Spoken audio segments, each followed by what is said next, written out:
3 films pour quand t'échanges un petit sourire mignon avec un ou une inconnue dans les transports en commun, mais t'as pas vraiment osé faire le premier move. Du coup, tu rentres chez toi et t'es quand même d'humeur romantique. Premier film, Before Sunrise de Richard Linklater.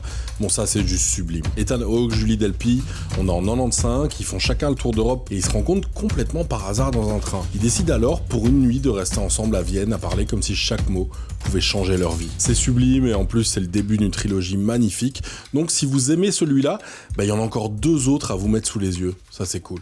Deuxième film, Lost in Translation de Sofia Coppola, sorti en 2003, un de mes préférés, un film qui traite de l'errance, de ce moment où t'es perdu dans ta vie, à un carrefour où tu sais pas trop où aller. Perso, moi je m'identifie. C'est l'histoire de 2 Américains, un mec et une meuf qui se connaissent pas et qui sont complètement perdus à Tokyo, étant donné qu'ils sont quasiment les 2 seuls à parler anglais, ils finissent par se rapprocher. C'est super bien filmé et c'est un des rares films qui met aussi précisément en scène la solitude, celle qu'on ressent alors qu'on est entouré de plein de gens. Juste regardez-le. Troisième film, Les Rendez-vous d'Anna de Chantal Akerman, sorti en 1978. C'est l'histoire d'une réalisatrice belge trentenaire qui voyage en train à travers l'Europe, et c'est une bonne excuse pour faire des rencontres. Alors oui, c'est peut-être moins facile à digérer que les 2 films précédents, plus contemplatifs, mais oh, il en faut pour tout le monde, non? Chantal Akerman, elle a un regard sur l'errance, sur l'absence, qui est juste magnifique, ça vaut le détour. Donc voilà, 3 films pour ajouter un peu de poésie à votre début de soirée, j'espère.